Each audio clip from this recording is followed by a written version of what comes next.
I'm shouting. I had muted here.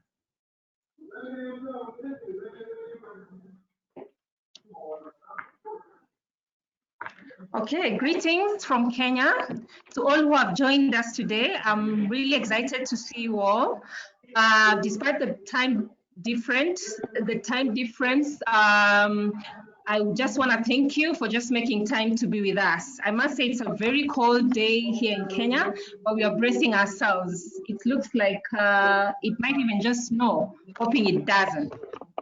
Anyway, so yet another series of our Accosca webinars. This time, we are highlighting women's responsiveness during disruption. And before we kick off, kindly allow me to take this opportunity to highlight some of Accosca's commitment across the continent in promoting inclusivity and improving gender disparity within the credit union fraternity. Indeed, we've had a lot of initiatives around this, and this webinar is just amongst many of the initiatives that we've had as Accosca. We are really proud of these sessions because they've generated a lot of interest amongst our members, and we promise that we will continue doing so, just to engage and to keep the conversations going. So in terms of the support that we have enjoyed, we have had guidance, absolutely, from our global partners, one of which is WOCCU. We just want to say thank you very much to the World World Credit Council, who have been a major part of this journey. We have put in place, together with them, a number of initiatives to support our women, especially our women leaders and professionals, to scale up their ability to impact not just the institutions, but communities at large.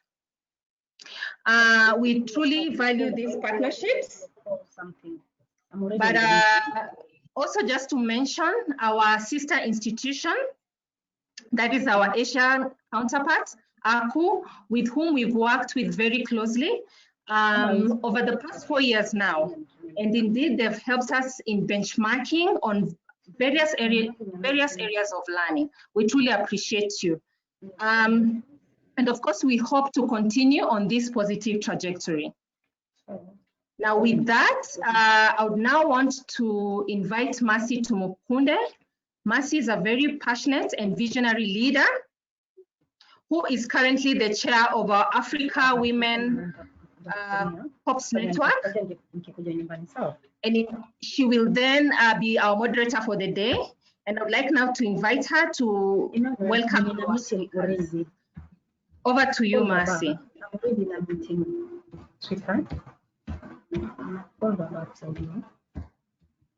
Oh, wow. Thank you, Grace. It's such a great day for us as women in Africa. It's one of a few chances that we have today to meet in the room this afternoon to discuss issues that concern us as women. It's been long overdue since we had this conversation, and allow me take this opportunity to really appreciate Accosca for the great work that you're doing and for this initiative of this webinar that brings us together as women to discuss issues that concern us and that address the women agenda. I want to really also add my voice onto you, Grace, and thank the WOCCU and the Global Women Leadership Network. Elena, you're doing a great job. Thank you so much for supporting us and empowering us.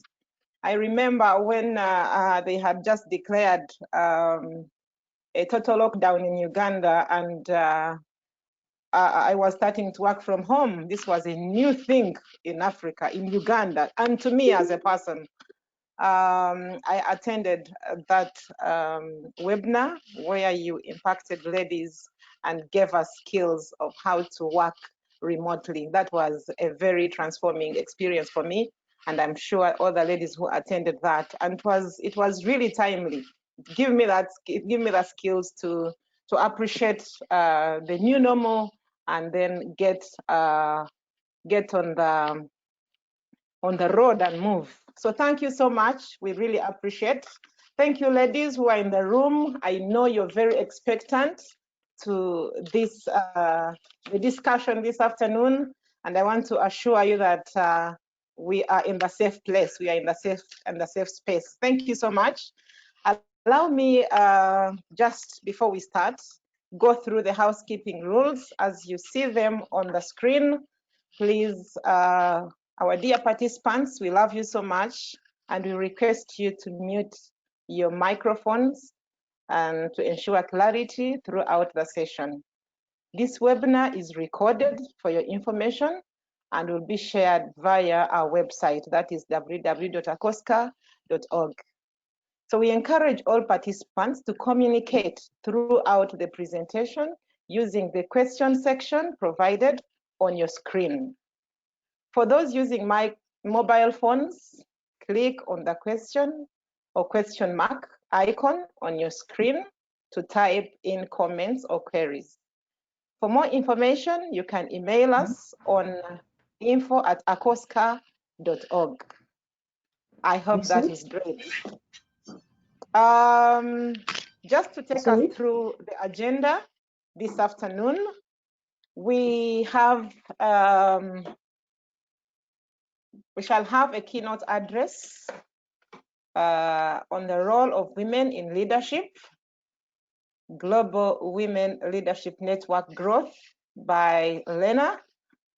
Elena is from World Council of Credit Unions and the program director of the Global Women Leadership Program. We welcome you, Elena, and then after that, we shall have another keynote speaker about the initiatives women in Asia are taking to improve their social and economic power, and that is by Elenita. And that is the CEO of Association of Asian Confederation of Credit Unions. It's good to see you once again, Elenita. We last met, I think, the Accosca Congress in Mombasa. It's nice meeting you again. And then after that, we shall have three wonderful ladies who will share with us their experiences of women dealing with disruption, and that is, they will give us the African context. We appreciate this webinar this afternoon because we are going to share the global perspective, but also we shall bring it down and share the experience to us as ladies in Africa, what has happened and how have we been an encouragement and have been part of this solution to this to the disruption. In this, I'm talking about the COVID-19 pandemic disruption. So allow me just give you a brief about Lena. It's nice meeting you, Lena, on this webinar.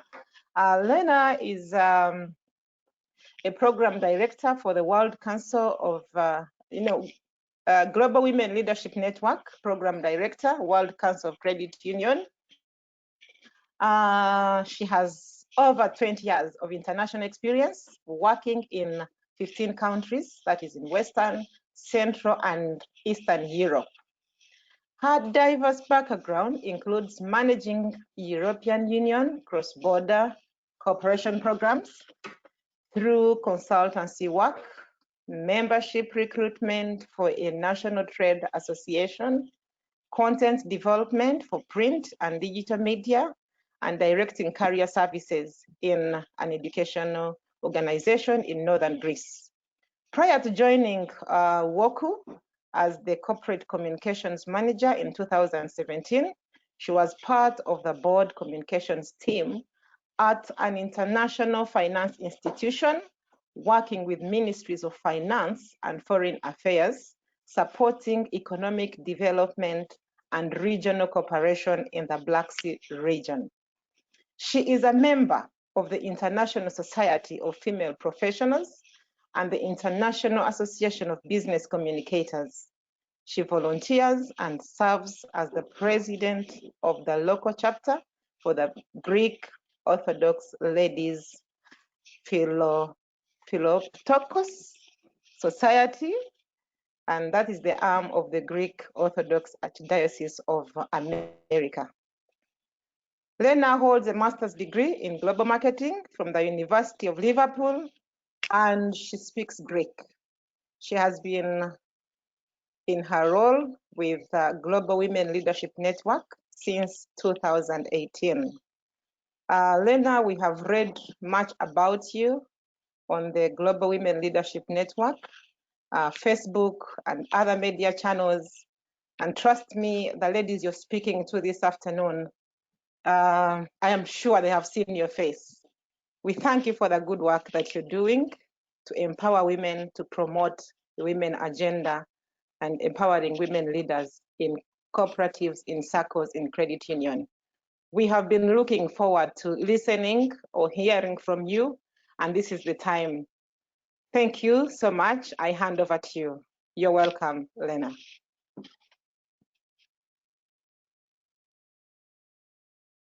Hello, hello. Hello, everyone. Thank you. First of all, thank you, Mercy, for that wonderful introduction.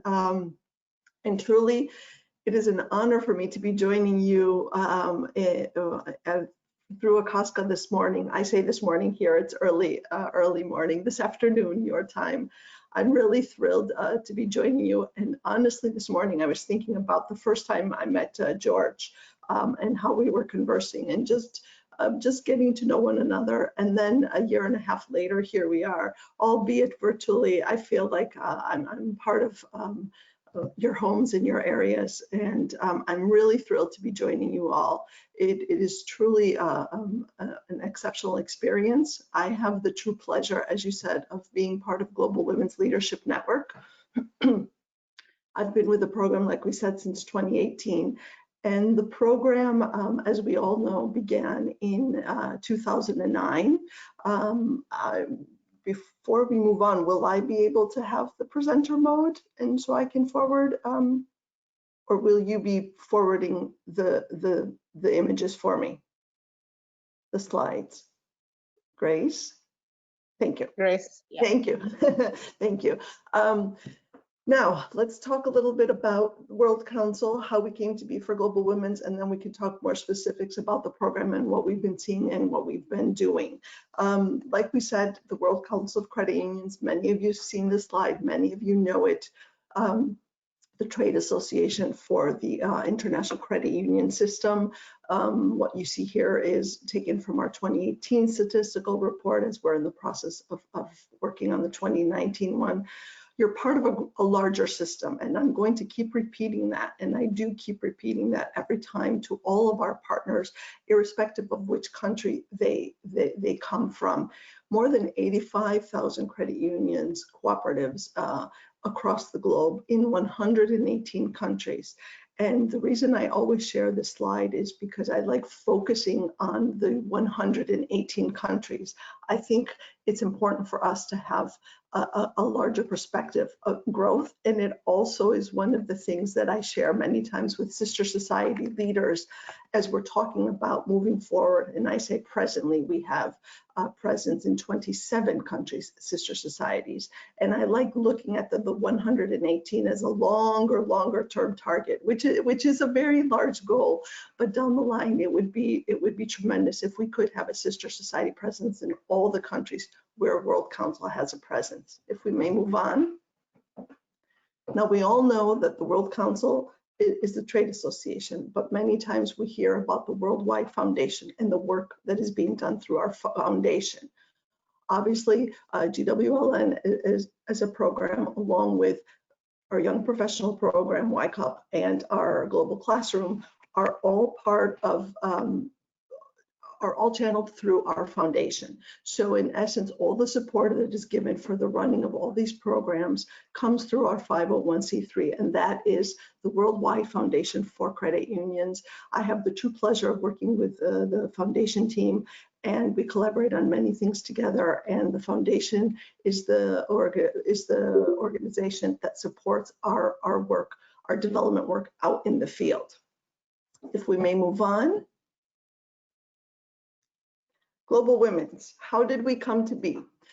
I'm not sure if many do know the story. Literally, the way Global Women's began was in 2009, our CEO, Dr. Brian Branch, along with a few other CEOs from the US and Canada, were out in the field on a development project in South America.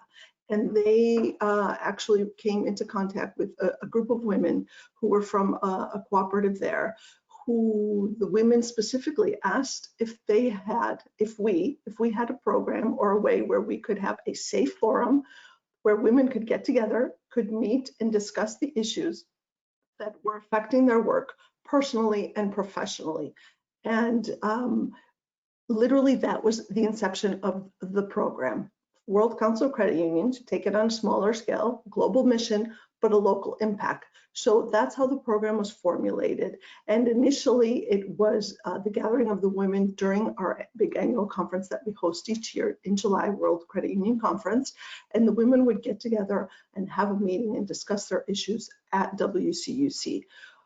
But as the time progressed, the people behind the program at that time realized that the best way or a better mechanism with which to be able to channel all the work and to actually make a local impact with the global mission in mind was through the sister societies. So then a few years later, the sister societies came to be. And that's where we are today. And as you all know and are part of a lot of our growing sister societies, which you will see as we move forward. Next, please. Next slide, please.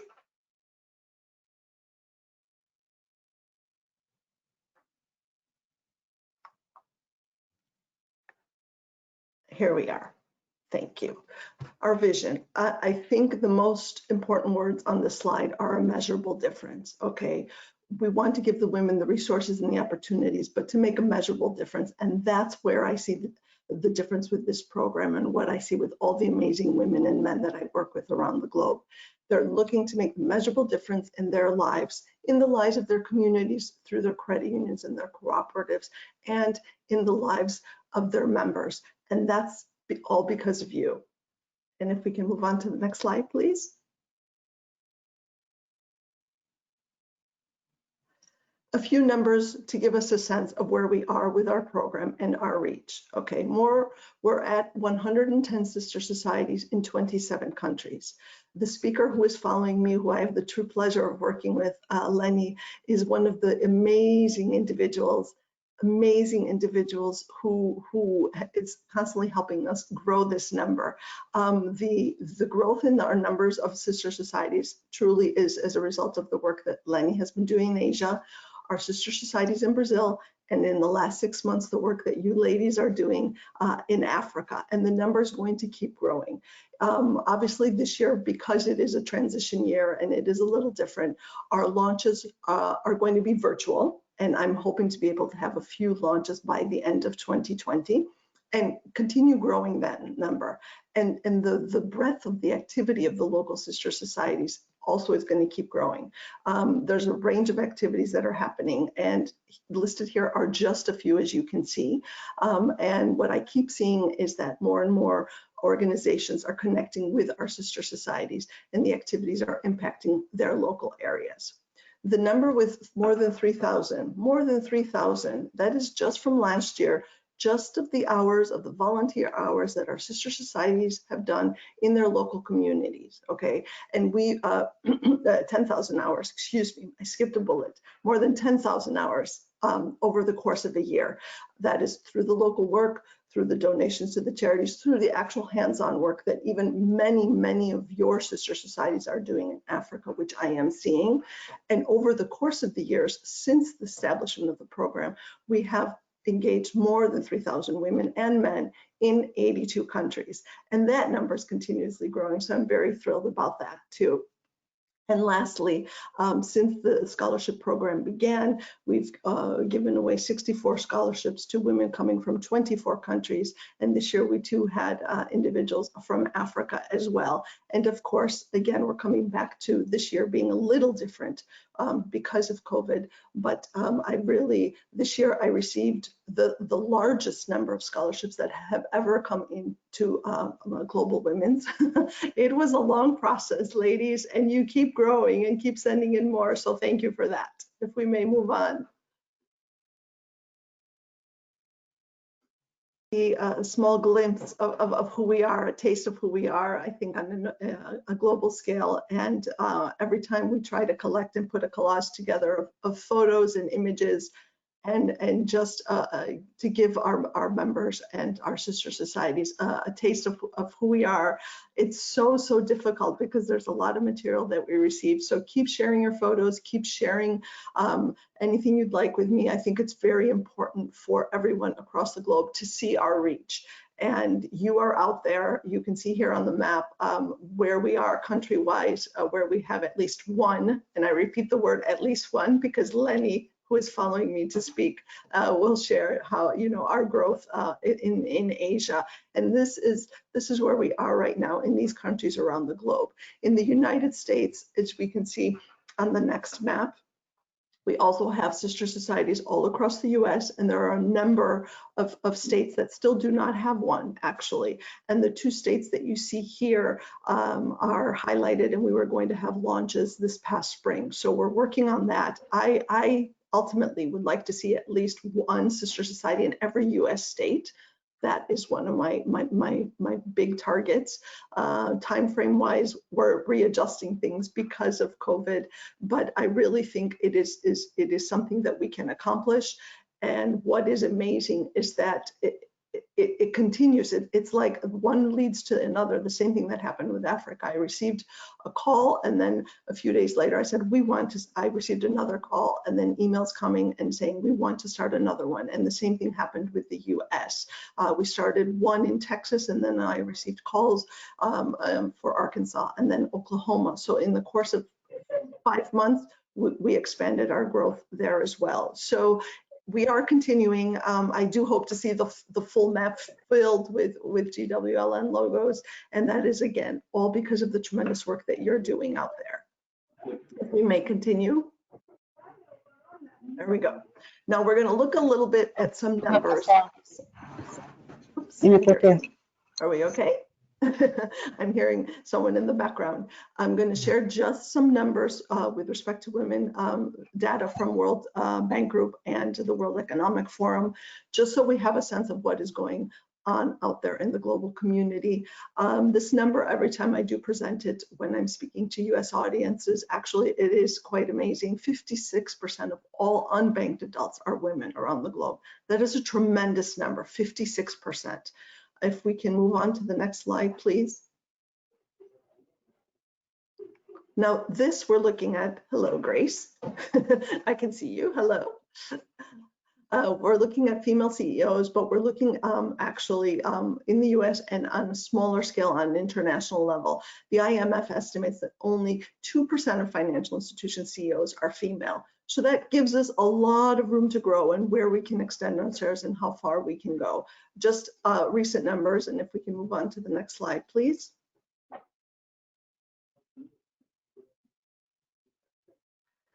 The diversity on our boards as well, and then diversity in CEO positions and leadership positions. I won't say more on it right now. It is a very, very important part of what is happening, and it isn't just for us to have diversity, equity, and inclusion in our standard policies. We have to truly believe it, and we have to work at it, because having a diverse and equitable and inclusive workforce is what is going to make us better. So we have to always keep that in mind too, as we're going forward, as we're planning our activities, as we're working with our partners, as we're seeking individuals for board positions. It's exceptionally important. And just this last this last month, the World Council of Credit Unions, along with a group of almost 30 other organizations within the US that are in the credit union arena, are joining forces in something called the DEI Collective, primarily for the US right now. And we'll see going forward in the future, but I'm very proud to be representing World Council as a GWLM program director on the collective, where we're looking at ways to become more inclusive, to look at diversity with respect to boards and our organizations and within the systems. There's a lot of people actually, even in the US market, which don't have access to financial services or don't have the same opportunities. So it's important to focus on that as well. If we can move on, please. 99.5 years. Every 2 years, the World Economic Forum, we all know, puts together the Global Gender Gap Report. And it's based on the 4 primary areas, the 4 criteria that you see here, which is the health, the educational attainment, the economic participation, and the opportunity and the political empowerment.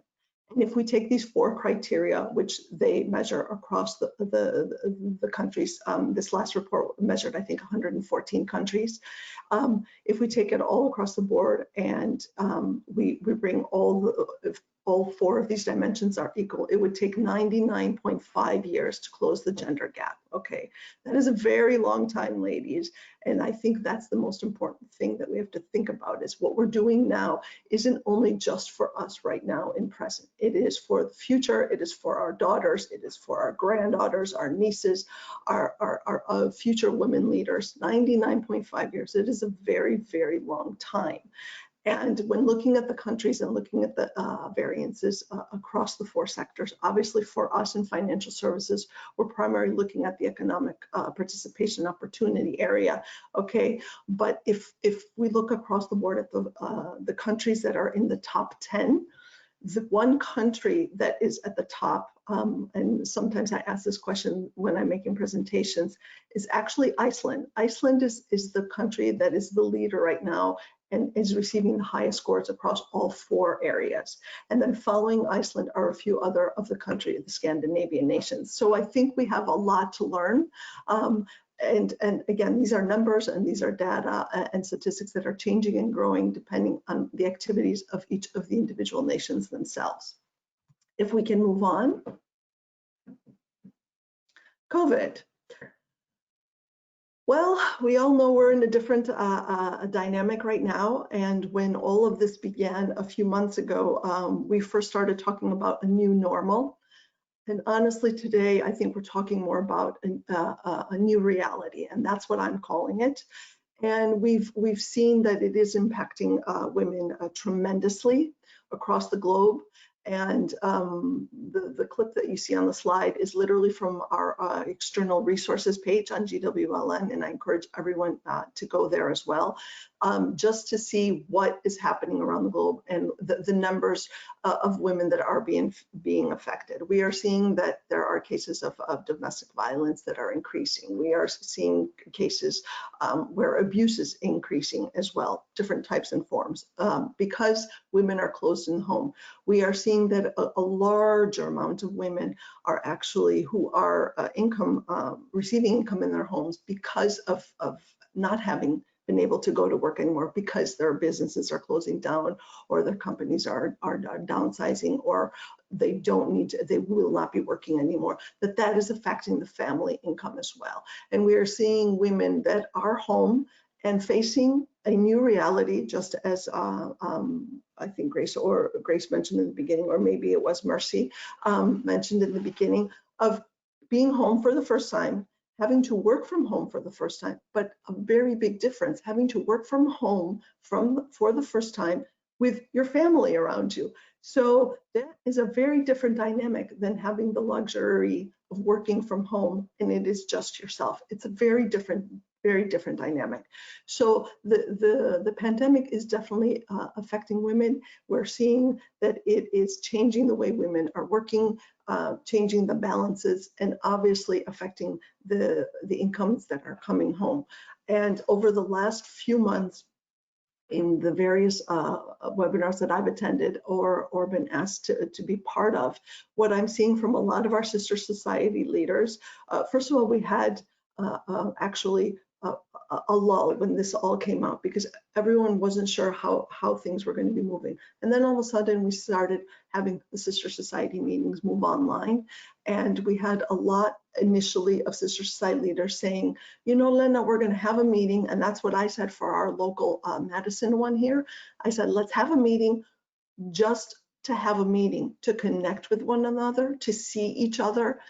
That's why it's very important to have the web cameras on, because it's important to see your partners, to see your colleagues, to see the people that you collaborate with, and just to have a meeting with no agenda, nothing official, and to have a conversation of how are you doing, asking our colleagues and our partners, how are you doing, how are you handling this, to bring it down to more personal level. And some of the sister societies actually did that. I've participated in a meeting where a sister society just joined in.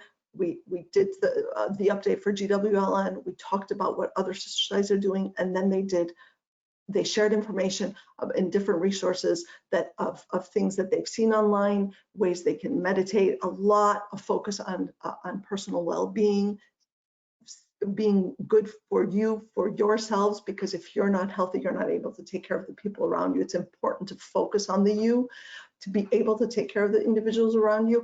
And that's what I've been seeing on a lot of these. So COVID is the pandemic, it is here. It is going to keep changing the way things are moving on around the world. I think virtual is going to be definitely a big part of all of our meetings going forward. And I am recommending that to our sister society leaders for their planning ahead. Perhaps it is good to be able to combine an in-person and have a virtual as well. Now, I understand completely that not everyone has the resources to be able to be home and connect virtually. But just this week, I had the pleasure of connecting with a CEO in India, and that is thanks to Eleni. And a few weeks ago, I connected with the CEOs in Europe as well, who are also sister society leaders. So there's tremendous potential in connecting with our members through through this pandemic virtually, and that's what I keep sharing with everyone. And I think the ladies here can agree. I think I've met more people from GWLN through the pandemic than I ever did in my first year and a half with the program, and that's true just because of our technology. So keep doing it, keep staying connected. It's very important. And even if it is just to have a quick call to clarify something, if you can do it via a camera, so you can see your partners, you can see your colleagues, and see your sister society members and leaders, it makes a very big difference. If we can move on to the next slide, please. In the video, the numbers and the statistics is what really drew me to it. Apart from, I really truly believe it is an empowering video. It is from a different sector, albeit, but I do think that it gives us a very good sense of who we are and what we can do all together around the globe. Now we're going to move a little bit to the last few slides about GWLN and our future activities. And I hope everyone has a chance to see everything. One of our partners initially shared all the communication that they see through the social. We do try to share everything on social, and I like that our partners from, I would say, Africa and Asia share the most on all of our social pages. So thank you for that. Thank you for using the tools that GWLN is giving you, for posting your meetings on the calendar. It is tremendous, and I truly believe that a lot of our sister societies in the US are thrilled to participate in meetings of other sister societies around the globe, and vice versa. We've had a couple of these cases the last few months where we had partners from the US join sister society in Brazil, and we've also had some of our sister society leaders and members from Brazil join meetings in the US. So post them on the pages, use the tools. It's important for people. It's the only way we're going to stay connected. And it's an excellent way for you to get to know more of your sister society members. The slide that you're seeing here is obviously through about our next virtual fundraiser coming up. This past fall, when we first talked about having our fundraiser for WCUC, we talked about doing something virtually just to simplify matters and to lessen the commute times for the conference, as we were going to be in Los Angeles. And the way things have evolved, we are very fortunate to have chosen actually a virtual fundraiser. And this year we're going to be hosting the reception or the closing happy hour celebration on July 21st at 4 p.m. It will be Pacific time. I understand it's very late in the evening for our friends in Africa, but if you're interested in learning more about the fundraiser, it is obviously to continue supporting the program and the work that we do, because you do know that a lot of our support comes from large corporate contributions, our industry partners out in the field. If we can move on as well, please. Hi, on your pink. I was thrilled to join in the photo early before we began our webinar and see our sister society presenters today and our women presenter speakers all in their pink. We all know that tying on our pink is one of the things that is a continuing stimulus to the growth of the program. If I can give you a sense just of how much this has grown in the last 3 years, from 2017 to 2019, we more than tripled the number of pink items that we sold. So the number is continuously growing. In the US, we encourage all of our sister society leaders and members to wear during the meetings. And even now, while we're having our meetings online, I think it's very important to continue wearing our pink and showing our connection and sharing it with our he for she's as well. Here you see in the slide board members that we have with World Council of Credit Unions, Mr. Ototo, who I'm sure many of you already know, and Mr. Kim on the other hand from Korea. But the middle slide is of our scholarship winners from last year. So there you see Betty Rose, you see Maureen, you see Habiba, and you see these wonderful ladies from across the globe. And in the lower left slide, you see the women from the India Sister Society, along with Eleni, slid in there in the middle.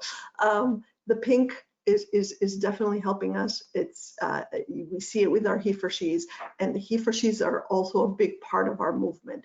We are not doing all of this alone, ladies. We are doing it with our male partners, and we want to work alongside them and learn from them, and we want to have them learn from us as well. Okay, it goes both ways, and I think that's what I like seeing about the program. I think the biggest part of the growth of the program as well has been seeing the connections with our he for she's and the tremendous growth of our male partners in the program. If we may move on. Just a couple calendar events of things that will be happening. The fundraiser I mentioned will be happening on July 21, and it is going to be an online auction, which will go live hopefully next week. So stay tuned, more communications coming out on that. You will see the postings on social, and if you go to the website, like I said, you will be able to see the lists and the courses that are on there right now, but you can also join in and support the program, and you don't have to golf. So for all of those who don't golf, this activity is for you. In the fall, we're still going to be doing our Executive Readiness Summit, and this year we're planning on having it in Madison, and we're finalizing discussions with our potential speakers in the coming weeks, so stay tuned for that as well. And the Executive Readiness Summit, and that might be something that we want to think about going forward, perhaps with Africa and you know, mirroring something like that in the fall, is in essence a 2.5 day workshop where we sit together, a smaller group of women, 40 to 50 individuals with our presenters, and we listen to ways to increase our leadership skills. We learn about how we can be better influencers, how we can communicate more effectively. It is about advancing women in the credit union system. And the last few years, the focus has been primarily in the US, but our partners in Brazil also hold their Women's Summit in the fall about the same time. And it's an excellent opportunity to actually connect and engage with other future leaders through the Global Women's Leadership Network, through the system, learn from them, and also learn from your presenters. Last year, we had a nice combination where we had our on-site workshop, and then the women moved on, and they had 4 weeks of online training, continuing about leadership. So it's also another way, another opportunity for you to learn and grow and expand the know-how for your area as well. If we can move on. Thank you. The young woman that you see on the left is a young girl by the name of Hope Welsh. And Hope is the daughter of our sister society leader in Great Britain.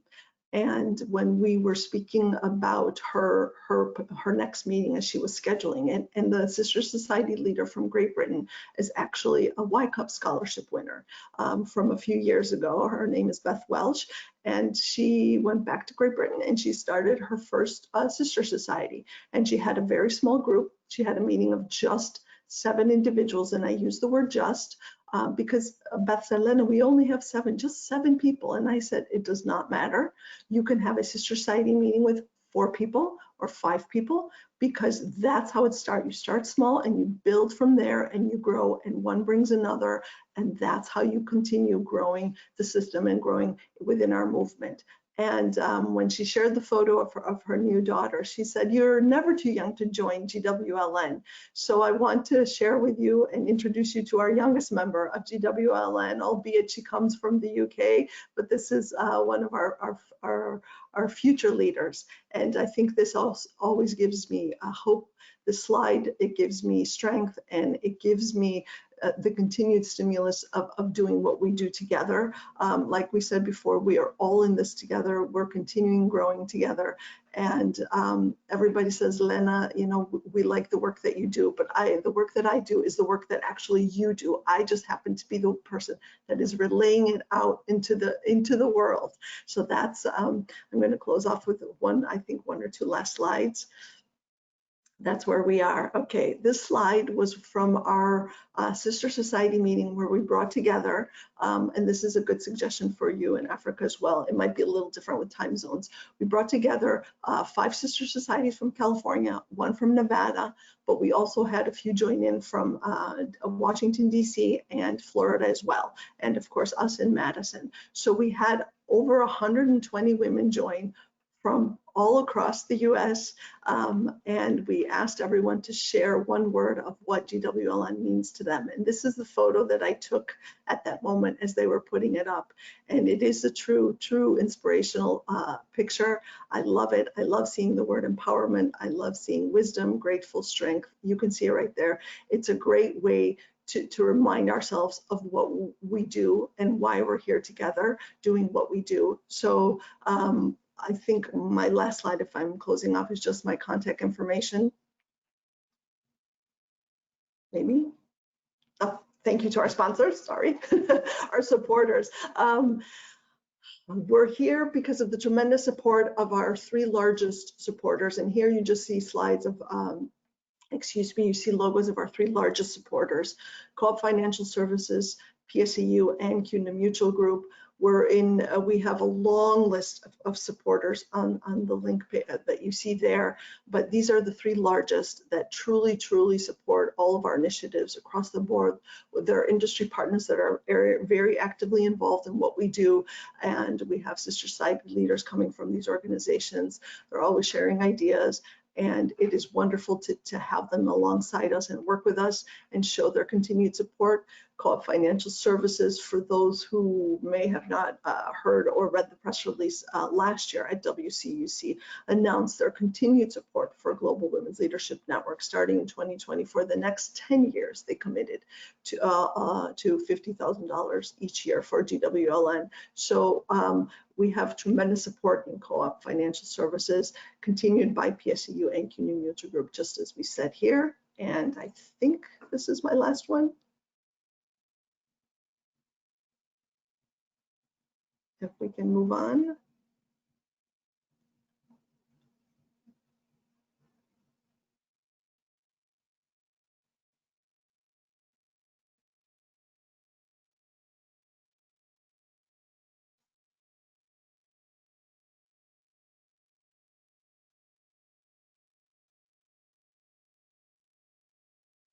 No, PowerPoint is not liking us right now, is it, Grace? That's all right. I think the last slide is sharing the contact information in our social media pages.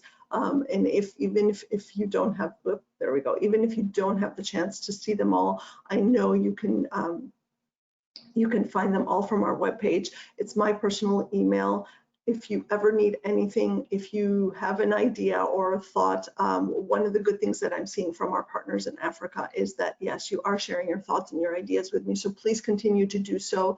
I have the true pleasure, like I said in the beginning, of working with an amazing group of women and men from all around the world.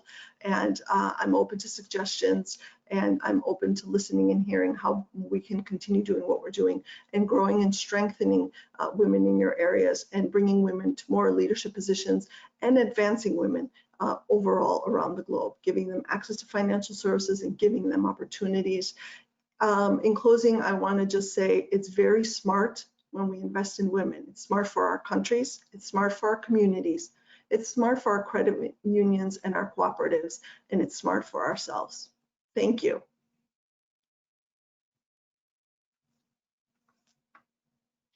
Great, thank you, Lena, for that great insight. We really appreciate the great initiatives that the Global Women Leadership Network and WOCCU is doing to promote the women agenda. You've taught me a new word it's no longer actually a new normal, but a new reality. Yes, women, we have seen this happen. And like Lena was saying, it has become, the COVID-19 has been a new, has caused disruption, and this has affected women, I think, more than men. Like we said, we are seeing women who are becoming workers at home, who are becoming mothers, who are becoming teachers, who are becoming caregivers, and talk about that. It's all comes back to us. A case in Uganda, we have seen the number of domestic violence increase 3 times more than it was in the last 3 months. It has increased 3 times more than it was in the whole of 2019. And this comes back to the ladies who are supposed to go to office and are expected to work and perform at the same level like men. So it is a call for us as women leaders, it's a call for us as supporters of these initiatives, of women initiatives, to come together, to support each other, to support women inclusion initiatives, advocate for policies that are going to provide or promote women leaders and growth opportunities, promote workplace family-friendly policies, and then it is great to learn how the sister societies, the movement of the women cause, of the women agenda is growing. The rate at which the sister societies are growing and mushrooming in Africa is enough sign to appreciate the work of Global Women Leadership Network and Accosca for the initiatives they are putting in to support us as women leaders.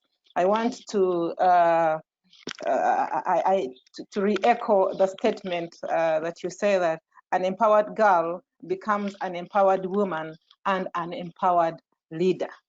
And that is why we are in the room this afternoon, to ensure that we develop networking opportunities, we develop mentorship opportunities, so that we are able to reach out for one another and and provide a platform where women can appreciate the uniqueness in a woman and the opportunities available for us to transform our communities, our families, our workplaces, our communities.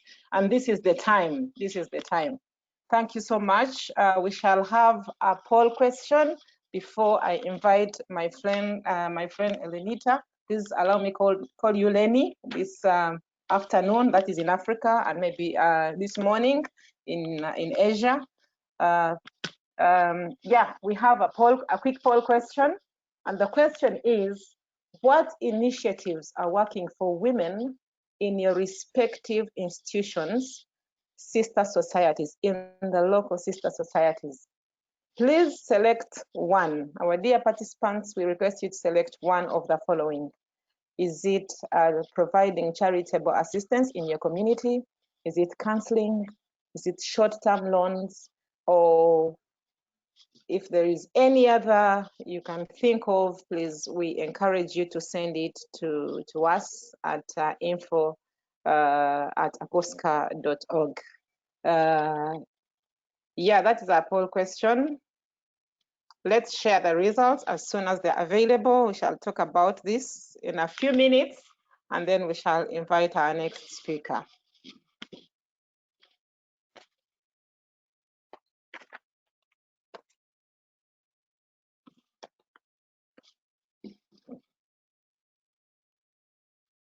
Yes, if we're still getting responses, let's give them a few.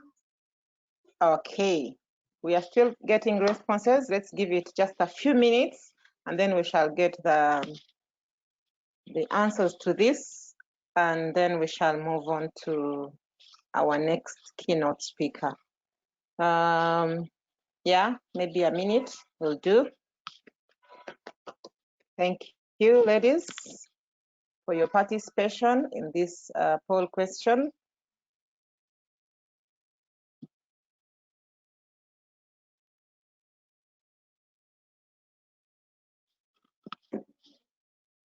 Great.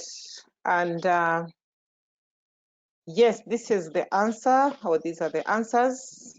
The initiatives that are working for women in our local sister societies, 41% say we are providing charitable assistance in our communities. Yes, we have seen this happen, and I think this has been the heartbeat of the sister societies.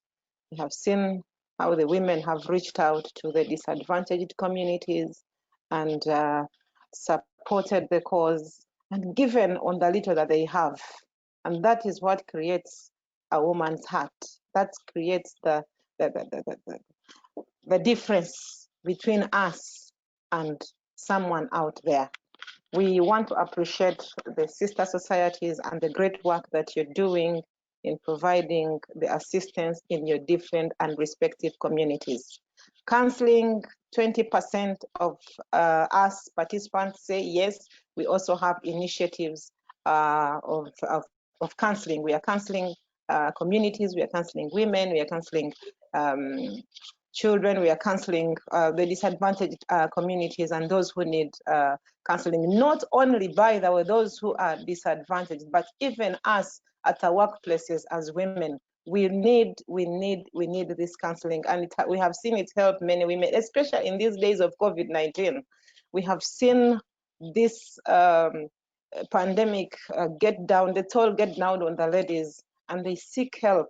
They seek help. I've seen many initiatives in Africa where they have created direct lines where women can call and seek for help. Yeah, this is very, very important and critical for us if we have to create impact in the communities and transform communities, beginning with us, ourselves. Short-term loans, yes, that is 36%. We have been able to provide short-term loans to the women in our local communities through our Saccos and credit unions and other women organizations that support each other. And we have seen benefits of this. Children have been able to support their families, they have been able to support their children, go back to school, they have been able to work on their businesses, and they have been contributors to the family income. Yes, we also know that the family stress, once the family is stressed, once the man is stressed, the stress now goes back to the woman, and you have to, to juggle through. So that is great. Thank you so much, Maureen and Grace, for that. I will also encourage ladies, please, if you have any question for Lena or any of the speakers, please send it through the chat, and the team is ready to receive your questions and pass them on to the participants, to the facilitators. Our next speaker is one lady who has transformed the world. Please allow me to call you Eleni. Eleni is the CEO of Association of Asian Confederation of Credit Unions, and she's been in this position since September 2014. She joined Association of Asian Confederation of Credit Unions as a manager of member services responsible to assist the member organizations in developing and improve their movement's institutional capacity. Eleni led the development of the 25 credit union business solutions for credit unions in Asia. The business solutions serve as business models. It aims to continuously assess and improve the established business models through incremental innovation, but without losing sight on the core values of credit unions. As a certified public accountant, Eleni was engaged in providing external auditing service and management advisory services to both credit unions, cooperatives, and private business entities from 1990 to 1994. She also joined the academy for 1 year as a CPA reviewer in 1991. She completed a certificate course on Women's Executive Leadership Program at the Center for Executive Education at the University of California in USA, that is in July 2014. She's a graduate of the 13th Australian Development Education Workshop, which happened in 1997. Inspired with the DE experience, ACCU and the Credit Union Foundation Australia, Eleni started the Asian Development Education Program, and that was in 1999. And this Asian DE has gained high approval from more than 800 leaders and professionals who are certified since then.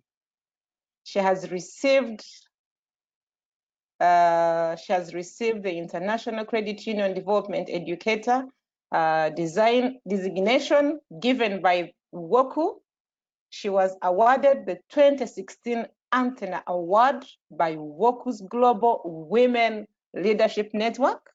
This award is inspired by the goddess of Greek mythology, who stands for strength, courage, and wisdom, and is presented to individuals who have made an outstanding contribution to the women leadership in the international credit union movement. We wouldn't have gotten a better speaker than Eleni. Over to you. Thank you. Thank you very much, Mercy. That was a long, that was a long introduction of me. So I'm sure that a lot of people, a lot of my sisters are expecting very high or expecting a lot of things coming from my sharing this evening. It's actually evening now in Thailand. It's, I think it's now 8 o'clock in Thailand. Well, anyway, I am very familiar now with Africans because I could say that I am part of your family because I was there last year in October at your Sacco meeting. Thank you very much. And I may also say that ACCU and Accosca were born because of the World Council of Credit Unions in the 70s. It looks like the introduction to me is really a long history, but thank you very much for taking time to introduce me in this session. So I would like to take start my presentation taking on what Lena has already built. Because Lena was telling in her presentation, emphasizing that 56% of women are unbanked. And that is true in Asia, and I am sure that that is also somehow true in Africa. If I may, can I go to the next slide, please?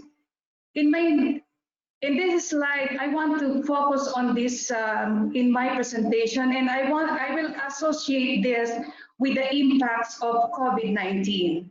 The issue before COVID-19, the issues confronted by women in Asia there are two things. One is poverty, because if we would like to see more participation of women at the board table, we cannot encourage women who are suffering in poverty to volunteer their time in the credit union, because definitely their priority is to feed their family. So this is a very serious issue, why not many women are at the board table, because definitely this is something that they have to take care of. And as you know, most of the women are, we label the women as the financial managers at home. And when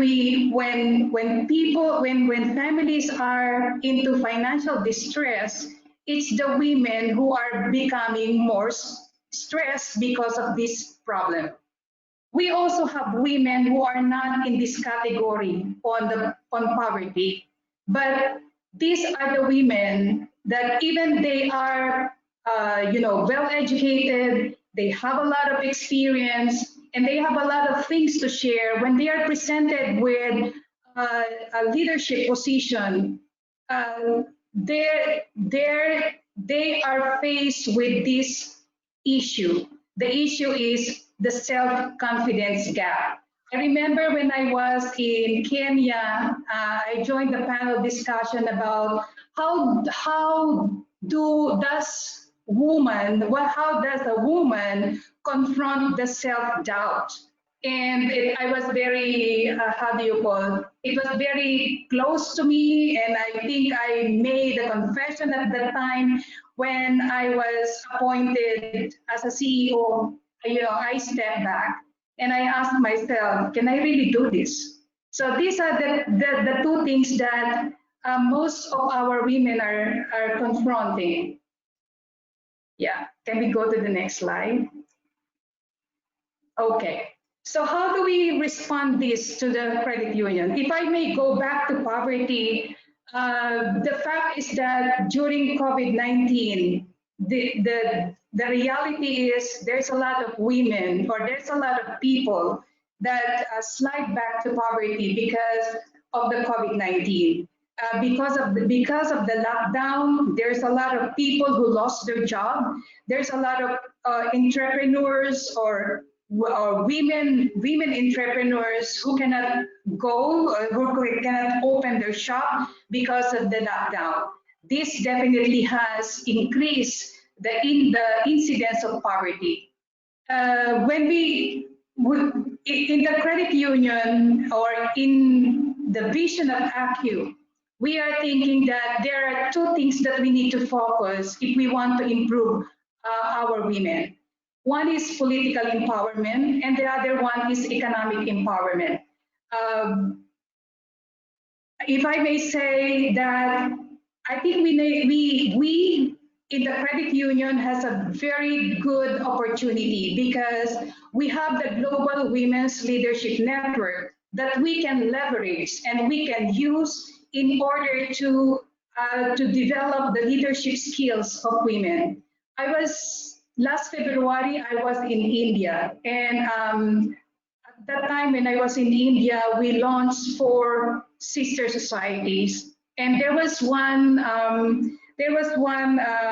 credit union where we launched a sister society, and that was attended by 200 women, and most of them are very poor women from that town, and they were so happy and they were so elated, because knowing that you belong to a larger group, I think it's motivating. It's inspiring the women. They are thinking that Cooperative is not just a small institution, but we are giving pride to them to belong to a larger organization. So in this way, we can leverage the benefit of being a member of the Global Women's Leadership Network by having our sister society. In the economic empowerment, what we are doing here is to promote entrepreneurship, during this time, there will be less opportunity for our women to be employed in companies. And so we need to promote entrepreneurship so that we can create self-employment for women. Next slide. Can we go to the next slide? Okay. This is what is happening in most of the credit unions in Asia. Definitely when we look at the framework of financial inclusion, the financial inclusion is to reach more unbanked people. And most of the unbanked people are the women. We in the credit union have all the components. And what we have seen in Asia is that what we are weak at is the one that I have put an arrow, and that is financial and business advice. We have definitely savings programs in our credit union. We provide them credit, and in most cases, credit unions are also providing payments and remittances services. But one thing that is actually missing, especially this time, this is very important, that our credit unions are providing business advice to our women so that they would be able to empower themselves financially, and then so that they will be able to create self-employment for them and have dependable income so that they would be able to manage their families, they would be able to feed their children, and that they would have time to devote for volunteer work at the board table. Okay, next slide, please. I was very fortunate to receive a grant funding from the Global Women's Leadership Network, because even before COVID-19, I was thinking, yes, many credit unions are reaching women, but even those over so many years that they have been getting loan from the credit union and investing in enterprises, still the women are poor. Still, they are not, they are not improving their economic condition. The reason when I received the grant fund from the Global Women's Leadership Network, we used that money to establish a business development services in one cooperative in the Philippines. They have reached 35,000 poor women. And when we look at the data, we saw that only 50% of the women were taking loans from the credit union. And when we asked why 50% were not taking loans, and they were saying that they do not know where to invest. But the money is available in the credit union.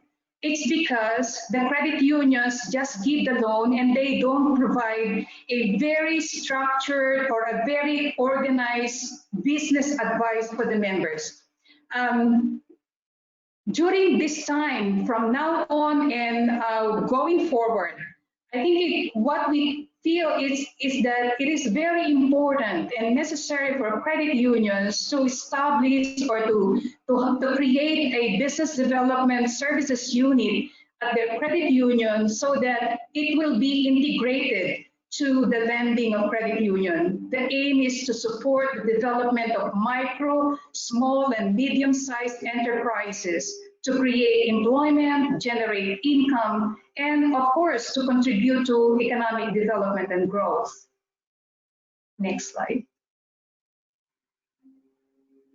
Yes, okay. What do we do when we empower women? Because the business development services increase business performance, because women would be able to have information, women will be able to understand how they manage the business, and these are the things that the business development services will provide to the members. It will increase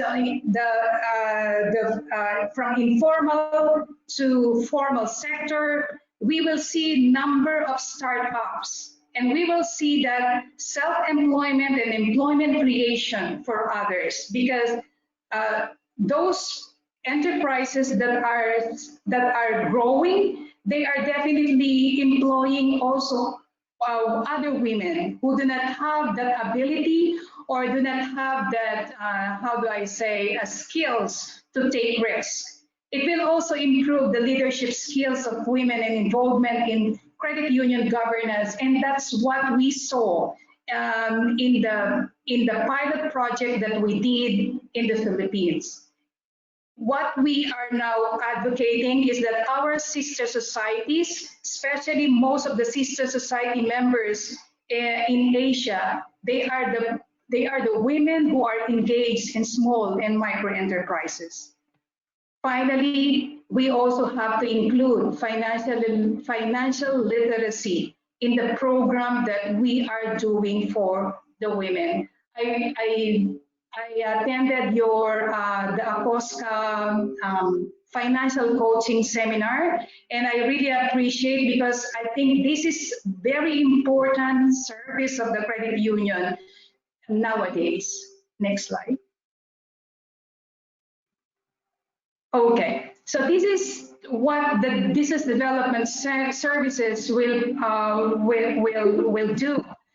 It's member coaching, understanding members' long-term plan. If we truly want to create a difference on the lives of the members, on the part of the credit union, they really need to understand the long-term plan of the members. They need to enter into the financial lives of every woman that we are working with, because that is the only point where we can assist them by knowing where they are at. We need the business development services also provide training on business management, financial literacy, skills training coordinated with specialized organization. Definitely the credit union is not an expert on this, but we can use our connection, we can use our linkages, and we can partner with organizations already providing training for small enterprises. In the Philippines or in any part in many Asian countries, this is available. It is only a matter of partnering with them and talking with them, because I am sure these organizations are willing to work with the credit unions. We have also developed business in the box. What does it mean? These are the tools that the entrepreneurs can readily use. They do not need to go to any organization to seek an advice, because the credit union is ready for this. Like, for example, tools for registration, patents, and business plans. And I have already mentioned about the linkages. Many credit unions that we are working with now, because this is a program that is already being launched by the Asian Confederation of Credit Unions. They have already developed their linkages with the training providers, and also with organizations, including government organizations, providing technical skills for entrepreneurs. Even now, during the COVID-19, when the government looked at the bailout program, or how to help their citizens, most of the countries in Asia are looking at promoting small and medium enterprises in order for their countries to bounce back from the COVID-19. Can I go to the previous slide? Next slide, please. Oh, okay. So sorry. Next slide, please. Yeah. Next slide. Yes. Oops. Oh, sorry. The picture that was shown in the previous slide was the trainers training that we did.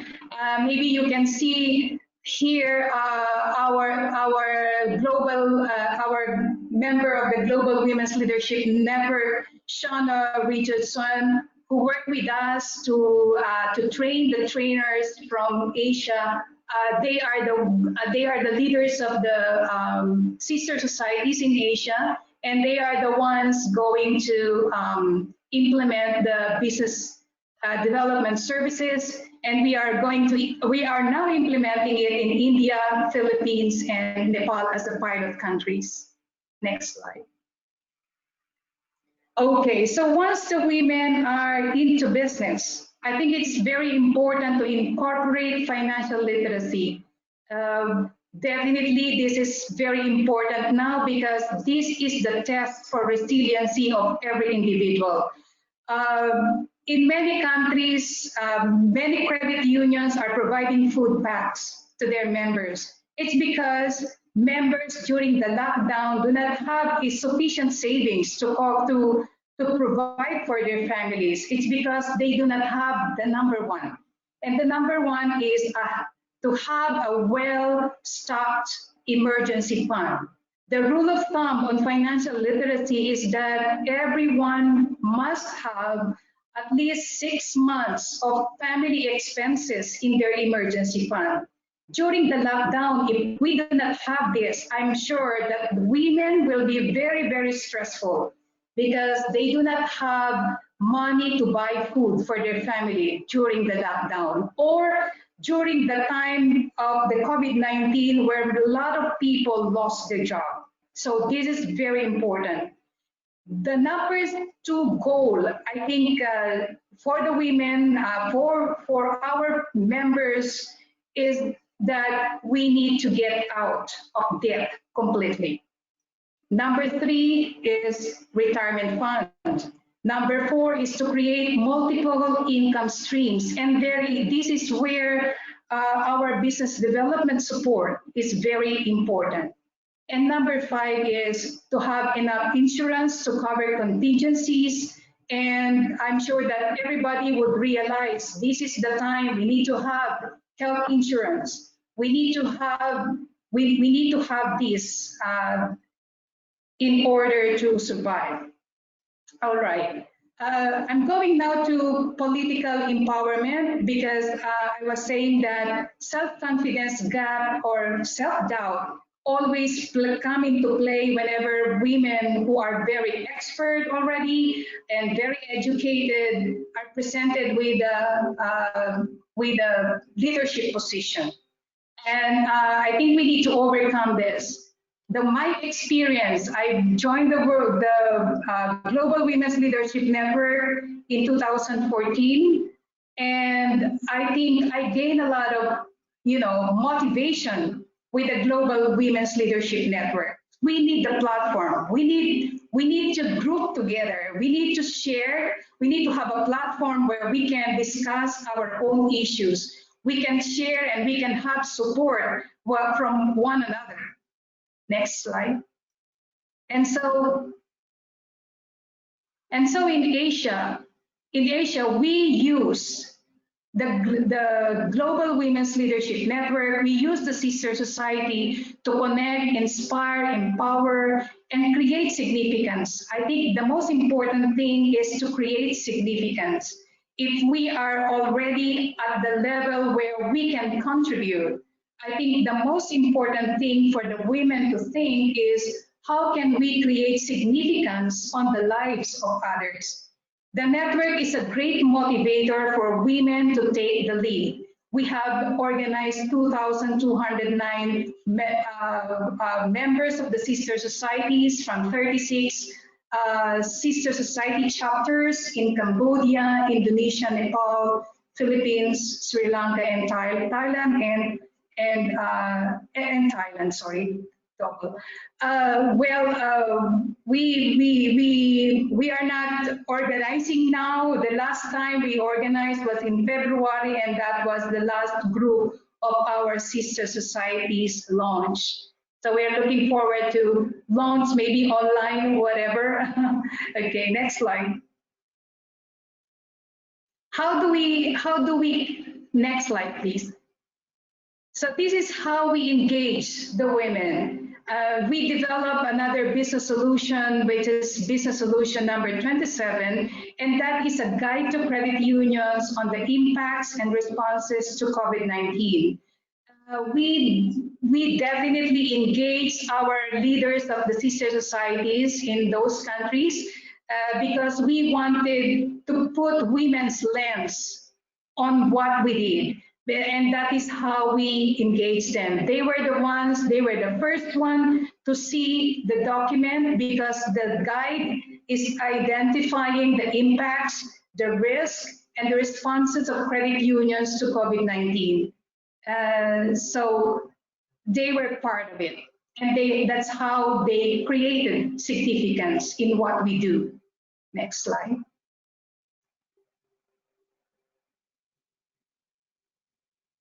Next slide, please. Right.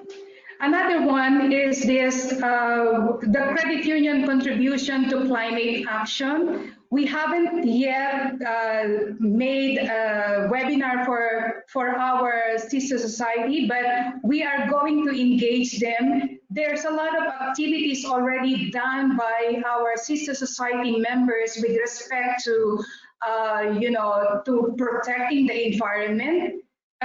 Tomorrow is going to be the International Year of Cooperatives.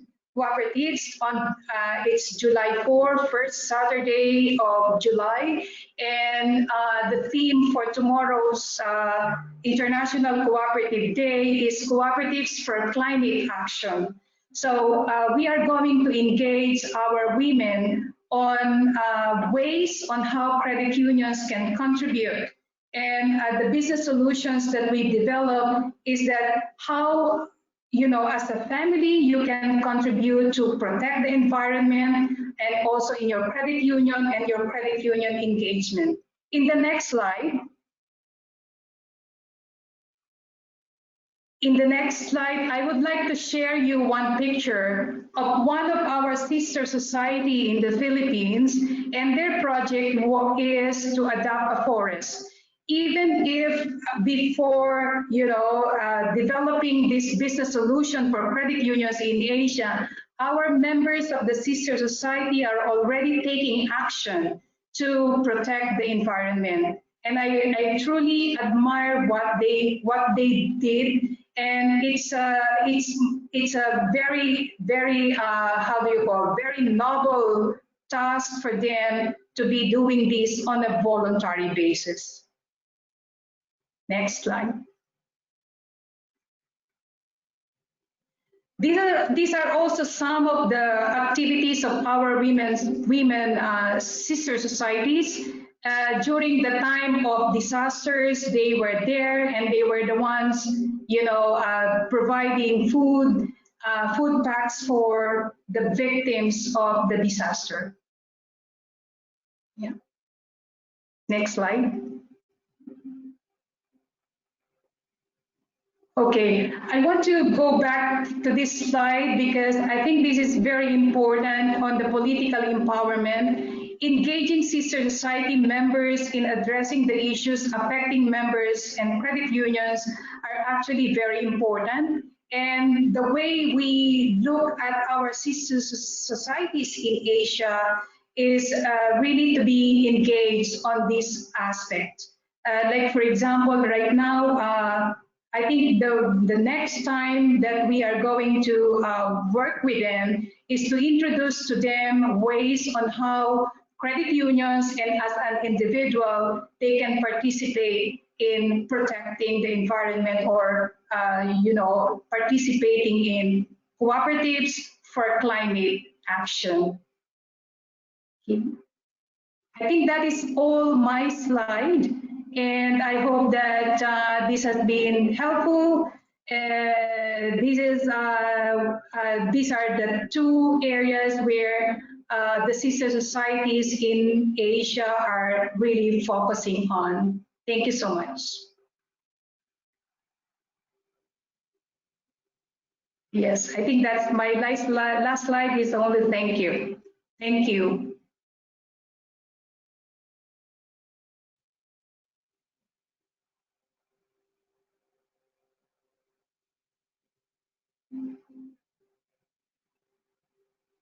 Yes, I think back to you, Marissa.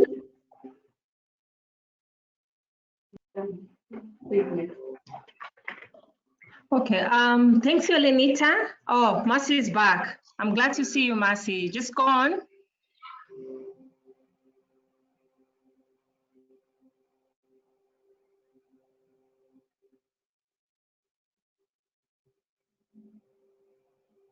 Mercy, we cannot hear.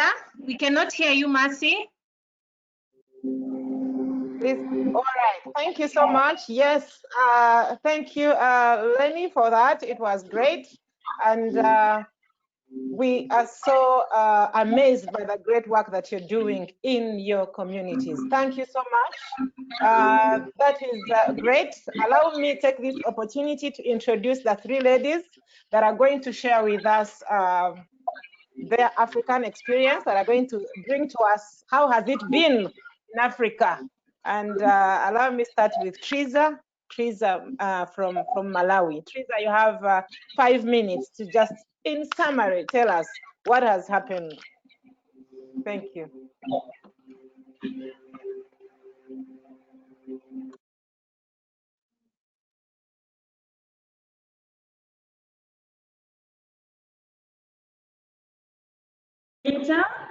And thank you, Triza, Lena. we can't hear you.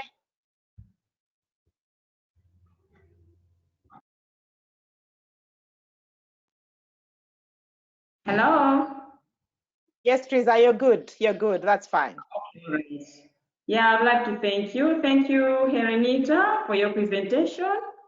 So educative, and at least we have borrowed a leaf from what you've said. And also, Len, we want to thank you for your presentation as well. At least we have the global overview of how Global Women's Leadership Network and sister societies are doing in the world. For me, it's just I'll try my best to shorten my explanations and the like, to be brief, because I've been given only 5 minutes. So it's just to share on how women are engaged and being part of the solution to COVID-19 period. And I'll just speak on the general perspective in Malawi. Indeed, the growing COVID crisis threatens to excessively hit the developing countries, including Malawi, not only as a health crisis in the short term, but as a devastating social and economic crisis over the months and years to come. So, as Lena said it, that it's no longer a new normal, but it's a new reality. So women are mostly engaged in Malawi concerning to COVID-19, and more especially in three aspects: preventive, mitigating, as well as the actual treatment. When it comes to prevention, women are taking part. Most of women are partnering with non-governmental organizations to make sure that the awareness for the COVID-19 has gone across the country. And also, some of the women are taking individual initiatives to make sure that those who are living in rural areas, like in Malawi, almost 80%, above 80% of Malawians live in rural areas. And those are not privileged to have to access to the information and the like. So most of women groups are partnering with NGOs to make sure that information reaches even those who are in the rural areas. And also, there are other women groups who are like in the southern part of Malawi. There are other women groups who are doing great jobs when it comes to COVID prevention. They partnered with Church Aid, and they are making sanitizers to use for themselves. They are also making soap out of moringa tree, and they are able to use themselves as well as to sell, so that they can realize income out of that. And also, when it comes to mitigation, even the Sacco movement in Malawi, we came together as Sacco movement in Malawi, led by MUSCO.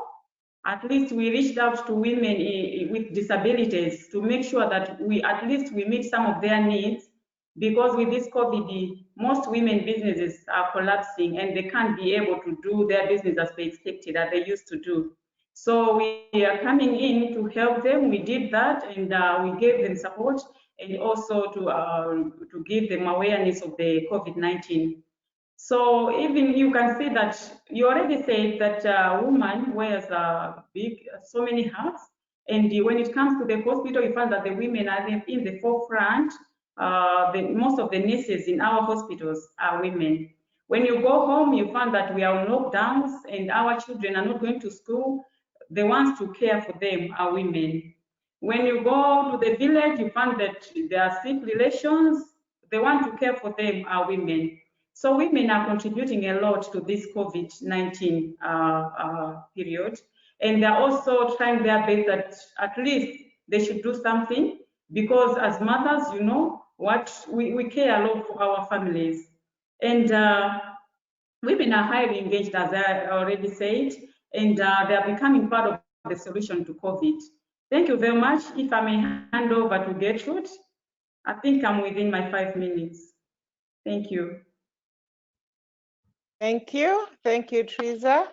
Let's get to, yeah, Gertrude, are you ready? Or, yeah, you could go. Let's go. Thank you.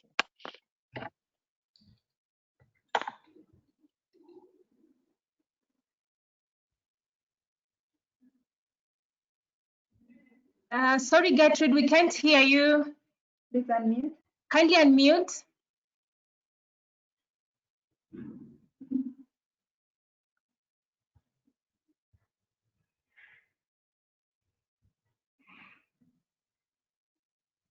Okay, we seem to be losing Gertrude. I don't know if Chioma, if you're ready, please let's go with you, and then we shall get back to Gertrude when she's ready, when she comes on. Yeah, thank you. Okay, can you hear me? Yes, we can hear you well. Okay, hello everyone. Thank you, Eleni and Elenita, for a beautiful presentation. And thank you, Accosca, for bringing this up. And thanks for all the good information that's been shared already. You know, I do realize that from all that has been said, the issues are the same globally. Women are experiencing, you know, similar challenges across the globe. You know, when I was asked to speak, one of the things I thought to myself, how do I represent what is going on in West Africa? And I said, of course, I can't just speak about Nigeria, where I'm from. So I've reached out to a few of my friends from Ghana, Patience, Joyce. I reached out to Mama Sally in the Gambia, you know, Precious in Nigeria, and all of that. And we see that the issues are the same. You have women having to juggle a whole lot more than they would normally, because in the past they would work in the office, but now they're working from home. You have to take care of your kids who are schooling online at home, you know, and you have to manage the home. So it's a big challenge, which a lot of us have said. Now, what are some of the things that have been done in West Africa? In Ghana, you have some of women have been involved in through their cooperatives or their credit unions in giving loans to women, groups of women, so that they could stock up, so that they could, you know, manage their informal businesses. You know, they've been involved in giving loans to other women in the formal sector as well to serve as palliatives. You also have women, of course, like Triza mentioned, in the health sector, people in the critical security sectors, you know, serving the communities and their families as well. Some people have, some credit unions and some cooperatives have also helped to provide funding for sewing of face masks, you know, making nose masks, PPEs, and all of that as well in West Africa. They've been able to come up with innovative ways to make money, because the main challenge right now for a lot of women is to maintain their source of income, because people are not able to work anymore, and income even from the husbands where they're married has reduced. So these are the challenges, but what can we do? You know, because I know we've spoken about all that have been done, you know, people giving back, seeing women rise up to the occasion to, you know, do food drives, clothing drives, women on their own, you know. And I think it's because of our nature. We have a nature of caring, a nature of taking care of people. So in this time and in this time of a pandemic, and even in the future, we need to dig into that, our, natural instinct. We need to dig in and, give more. So I know that Elenita spoke about women's basic challenge now being poverty. So they will struggle to want to come out and contribute to SACCOs or cooperatives at this time. But I would say, yes, that is a challenge, but I still want to encourage us women to step out, to take up responsibilities, because beyond the issues of lack and poverty, at our cooperative level, for example, women are able, if you're involved in the board or the management, women are able to be balanced. I mean, bring that balance that is required in running our organizations. So, for example, in times like this, I'm a finance person, so I tend to talk towards the business and the numbers. In times like this, you want to ensure that you're not investing in high risk investments. You're not being too adventurous. You want to ensure that you sustain the income both for yourself and your cooperative credit union and for your members. So women are able to bring it that balance, because we are more of managers. We know how to manage resources and extend it and maximize it to work and achieve all that you need. So going forward, I think we play a key role. If you have the opportunity, step out so that you can help to lead in helping people adapt in this time. We help to drive proper decision making for times like this. And we should also continue to sponsor programs, that help to protect our children, because in these times, children are exposed, women are exposed, so we should drive more initiatives like this. So, I mean, this is what has been going on in West Africa, and this is what I think, speaking to my fellow sisters across West Africa, this is what we feel we can continue to do going forward. Thank you so much. Thank you, Chioma, for that. And we are going to Gertrude from Kenya. Gertrude. Good afternoon for those who are in Africa. Good and afternoon. hello to everybody. This is a good day for me. I'm so humbled to be in this webinar. One thing that I'm learning is how do we accommodate one another? Solutions for women are within ourselves. And that is why we're looking at how do we connect, inspire, and empower other women.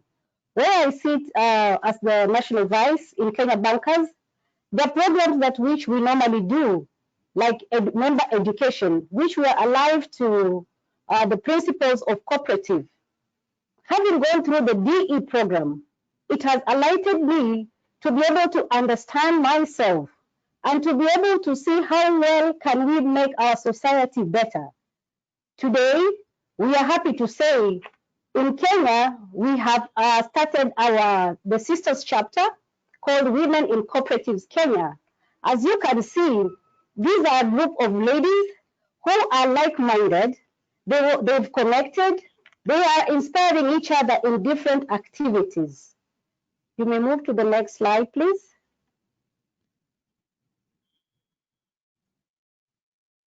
Today, we can sit down and look at the activities that were planned before, and because of the disruptions with COVID, we were not able to go there physically. So we assigned ourselves duties to see how well we can support the communities. Looking at the picture, you're able to see it was during COVID that we are wearing our masks, and we are trying to do the social distancing that which is required by the government. And we are saying, how do we make things different? Our community is used to waiting for us. We give them feedback, we give them communication. And in an African context, we say, if you teach somebody how to fish, they will not be able to come back to you to ask you for a handout. Here we are saying, we have communities. Like now, we are working with a project with a children's home. We have been able to give them trainings and education, and farming is going on in the small areas of where we are living. Today, we are saying, how can we support them? Looking at the economical side, nobody has or extra resources to support. But here we are, how can we improve to ensure that our society meets some of our helps and also they are guided accordingly. We are doing farming in small sacks. In this case, the bigger area that you have or the smaller area that you have, you are able to maximize and get some food. This in turn has been so much of help because it has helped the children's home to be able to sustain themselves. They are able to do the sale of the vegetables they get. The farming that which is being done in the area, it is sustainable. They're able to get vegetables, they're able to get eggs from the poultry farming which is going on, and they're able also to get the chicken. We have got small children in that children's home, which require a lot of support because of the nature of a child when they're growing up. There is quite a lot which is required of them. Here we are coming in as women. We are saying, how can we ensure there is continuity even at this point? We are not able, all of us, to go to the ground, but we are able to communicate and we are able to empower each other in everything that we do. Again, I want to say something. You know, wherever there is love and compassion, it has become a necessity and it is not a luxury. This one can relate it to the lie when he was saying it is no longer a necessity. COVID, we need to work together with love.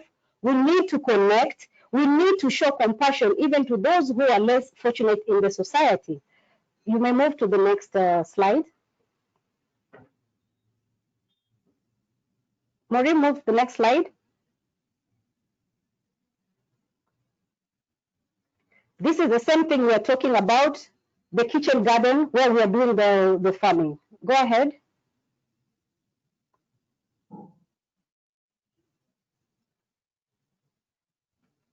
Here we are. We're trying to ensure that there is sustainability. Poverty can only be experienced if we are all engaged, we connect, we are able to educate each other. That is the only time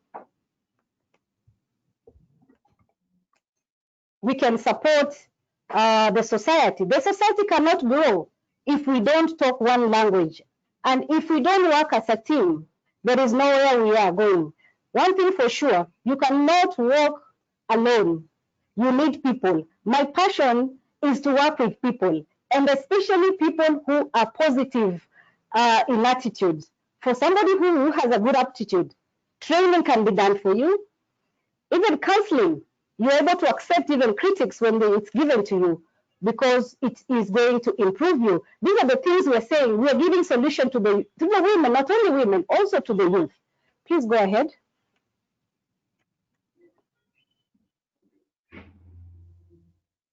Here we are. When I sit down and talk about DE program has taught me quite a lot. Be it the African DE and the one that which attained in Canada. It has taught me to be the person who I am and see how well I can lit the candle to the world. Here we are with the small activities that we do, with the help that we give each other, with the counseling that we give one another at our working places. The space which we are in, we do not need to wait and become somebody else. We can make an impact from where we are. I know for sure in Africa, we are having a lot of challenges in the capacity building and training. And I want to appreciate CDF for doing quite a lot for women and the programs which they are doing. But it's not enough. We are encouraging women to continue applying for those programs. And also we are requesting CDF, should there be more opportunities? We are open, and our people in Africa and in Kenya, they're also willing to take over. Reason being, they want to light the candle to the world. And this can only be seen, like in the previous pictures that you've seen, small activities that make an impact. How do we make an impact if we do not have the knowledge? Because of the knowledge gap, we are saying we want to work together. Those who have been trained are able even to retrain others. On the same note, I want to talk about the global leadership women. these are opportunities. The ones who are, the ladies who have not joined in the network, you are most welcome. This is a time that we should not sit and say we'll do it tomorrow. This is a time we're saying, let us connect now. Because it is through love that you connect, through the trust that when it is built, you are able to show and bring a lot of things in consideration. Here again, I want to thank Accosca for giving us an opportunity that quite a number of times, not so many people have been able to grab it. Should there be another opportunity of attending a BE? Believe you me, ladies, take it, because there is something you will learn. You will never be the same again. The candle you are going to light, it is going to light to everybody else. You have a responsibility as a leader to the place where you are, the activities that you can do where you are seated, with your peers, with your friends, with your family. Through BE program, it has taught me how to bring everybody on board. Their opinion matters and it counts. And today I am happy because even I was given an opportunity to come and share and also to say, what is it that I can do different? Through BE, it has given me a lot of mileage. I want to leave you with something. Should you desire to join the DE program, please ensure you record and do small things in a bigger way. Where you sit, you have a responsibility to the community. The woman you are seeing here, she has a responsibility. She's trying to do the work-life balance. She has a responsibility as a mother to have the child, the responsibility on the head. This is about a whole community. When you're having a child, you are having a community. We have a responsibility, women, to join this global support and ensure that our community is never going to be the same again, but it is going to encourage another sister, another brother, so that they will even to lit the candle to the world. I want to tell you and assure you, you can also make a difference in the small area where you are. Turn back and make an impact in the place where you are. Thank you very much and have a lovely evening. Goodbye. Wow. Thank you, Mercy. Thank you, Gertrude. That is very deep. That is very wonderful.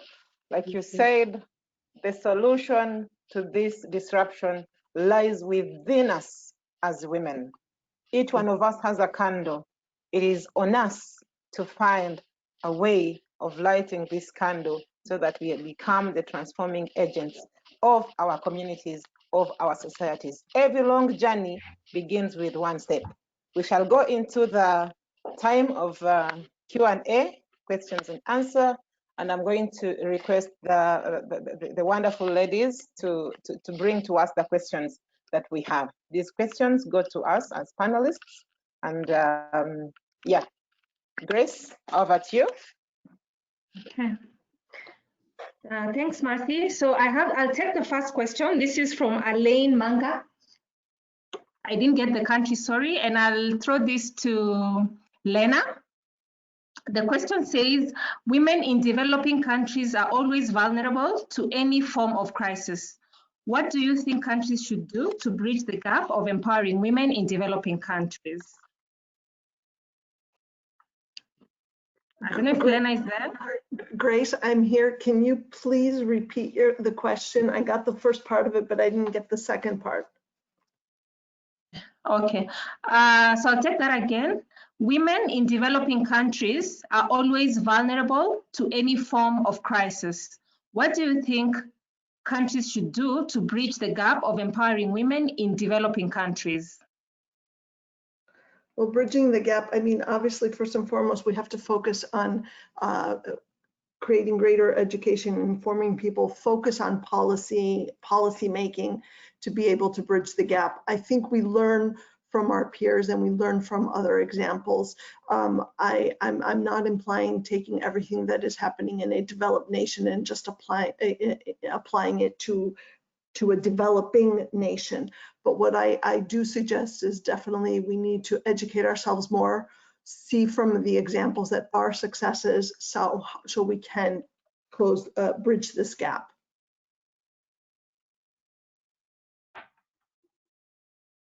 Thanks for that, Lena. Yes. So I'll push this to Elenita. And this is Cindy Makoha, I believe from Kenya, asking, majority of cyberbullying victims are women. How can the credit unions help in creating awareness? Right. Sorry, I did not get the first one. What was it? Can you repeat, please, Marcy?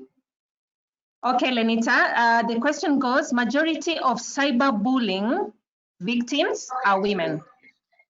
Right. How can the union help in creating awareness? Mm-hmm. Yes, I think it's also through education, because credit unions are very good in that. And also, I think we need to create to educate the women whenever they are bullied. I think they need to speak out.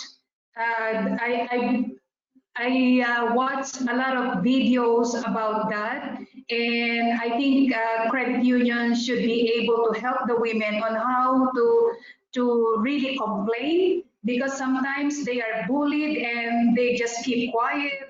And I think it's very important that they come out and really seek justice on what they've done to them.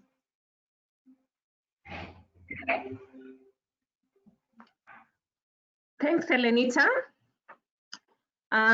This is a question from Abimbola, and they ask, women make up a larger percentage of employees in the informal sector, which has been a major casualty of COVID-19. Given that sex segregation in relevant fields of study in our universities are still dominated by men, how can Global Women Network help to disrupt this space and even the gap? I'll take that again. Women in developing countries are always vulnerable. Sorry, I picked the wrong question. Women make up a large percentage of employees in the informal sector, which has been a major casualty of COVID-19. Given that sex segregation in relevant fields of study in our universities are still dominated by men, how can Global Women Network help to disrupt this space and even the gap? That's a question from Abimola.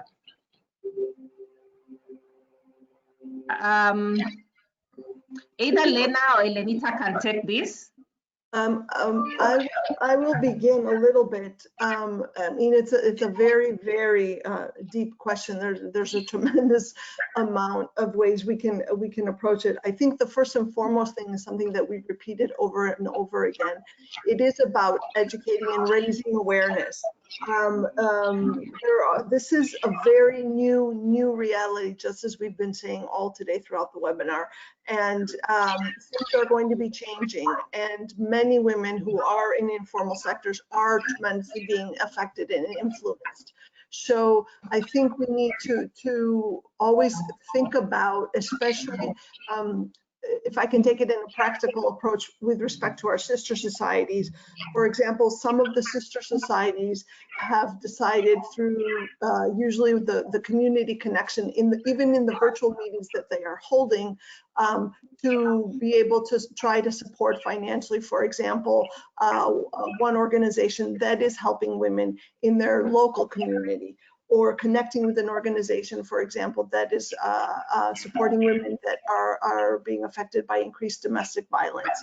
So the focus of GWL on the local level will be hopefully through helping the organizations that are locally making a difference for these women. But it is small baby steps, and it is a very, very difficult time of transition there isn't a one-off answer, but I think that coming back to the initial thought is raising awareness, making sure women are aware and know that they are not alone, that there is a support mechanism, and that they can reach out and should stay connected so they can support one another. Thank you. Mercy. Thank you so much. Thank you so much. Grace, do we still have any other question, or that is it? Any other question, Grace or Betty Ross? Let's take the final question, Mercy. Yes, please do. Thank you. Okay, this is directed to Elenita SANROQUE. And the question is, Elenita, what is your opinion on the recent review of the Prime Minister of Japan, including 30% of women in their government until...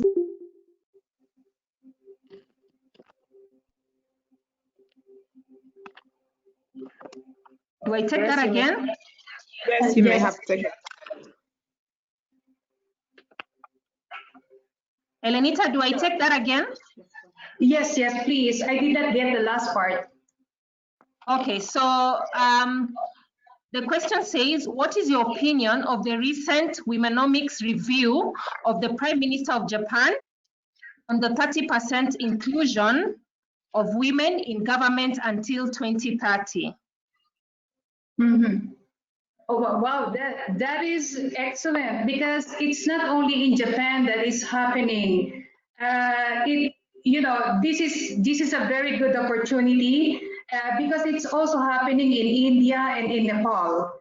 And these countries, like for example, India and Nepal, the involvement of women culturally, the involvement of women is very, very small. You cannot even see women at the leadership table or any leadership position. But just like Japan, the India were the first, and I think Nepal. So that's the time we saw women participation in leadership in the government. And it's not only in the government, it's also in all types of organizations in those countries. So it is a very good move because it's really encouraging women to participate and giving moral, ascendancy to our women. I think it's a good move. Great. All right. Thank you so much, ladies. I am so astonished. I am so amazed at this, the insights that we have learned from this webinar. I am going to ask Grace to give us the next steps and the way forward, and then we shall close this. Grace, over to you.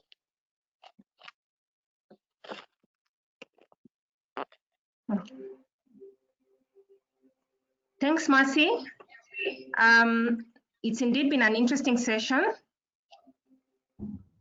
And I must say that I've learned a lot. I've been really encouraged by the positive experiences shared today. And this is enough motivation for us as Accosca to do even more.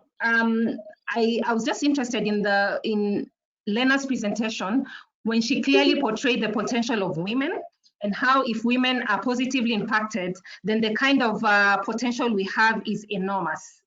And I just want to echo her words to say that,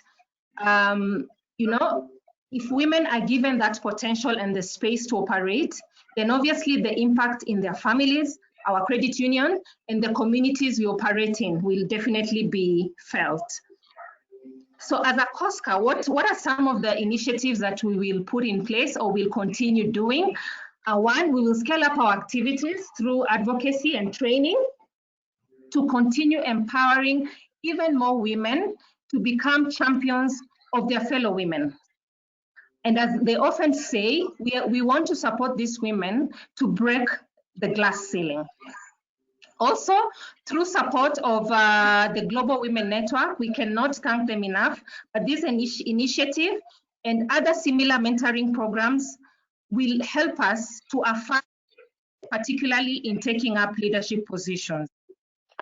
We will continue to encourage forums such as this and many which seek to address challenges faced by women. And I like when Elenita was giving an example of business development services that will then set up women better in terms of reaching the markets and in terms of enabling their startup organizations. Some of these challenges we can explore further through interactions and sharing learnings from different parts of the world. Okay, I know the initiatives that we've put in place as Accosca and will continue doing, for instance, our sponsorship to women to attend the annual Sacco event. That is something that we are committed to continue doing. And obviously it positions women well, just to interact with the current global trends and make them better ambassadors back in the institutions. And finally, we will encourage more He for She series. I believe we cannot do it without our members. And I think at this point, we just need to recognize that we are standing on top of their shoulders. And therefore, we need their support in making sure that all the initiatives that we make are successful and indeed shape us as women to be future influencers. And I believe that's all from me. I'll then now call upon Mercy to just wrap it up. Thank you so much, Grace. It's been an interesting session, just like you said. And ladies, I want to repeat again that the solutions to this disruption lie within us. Thank you so much, Lena and Eleni, Chioma, Triza, and Gertrude, for the great inspiration and sharing. You have motivated us to continue supporting, to continue serving, and to be transformation agents in our communities. Indeed, the ladies continue to do a lot, and we continue to be at the forefront of it. So we need strong women, we need strong women who are empowered to take on leadership positions, to encourage one another, to support, to motivate, to counsel, to coach, to train the young leaders. Let's join the sister societies in our different countries so that we are able to take part in this movement. Let's keep and grow our networks. Remember, your network is your net worth. Mentor, train, coach, counsel. Let us be the candle to the world. Of course, we know, like Lena said, an empowered girl is an empowered woman and an empowered leader. It's time for us to get on board, to share the space, especially the leadership space, with our fellow men who are supporters, who are the he's for she's. It's going to take us effort. It's going to take us working together. It's going to take us many initiatives to break through the ceiling. Thank you so much, Accosca. This has been great. And we look forward to many, many more forums for women to share and participate in this. Thank you so much. It's been great. See you again next time. Thank you. And yeah, that is all from me. Very grateful. Bye-bye. Thank you. Thank you for hosting us. It was truly an honor. Thank you. Thank you, ladies. It was great. Thank you and congratulations. Very well attended. Thank you. Thank you. Thank you, ladies at Accosca, for the good job.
What?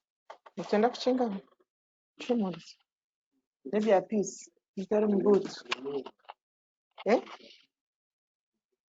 I remember is amazitaro mazima.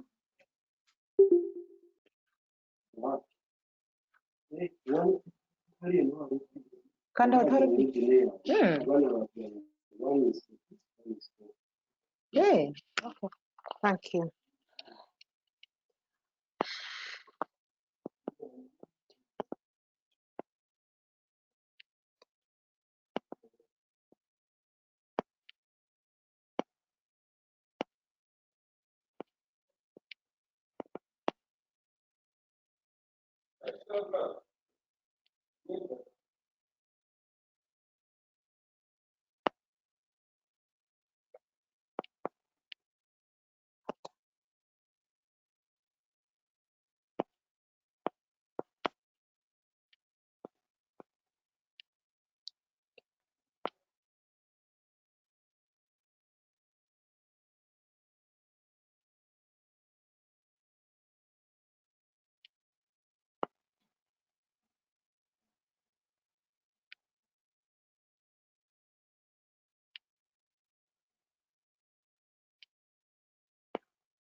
Did you post anything else like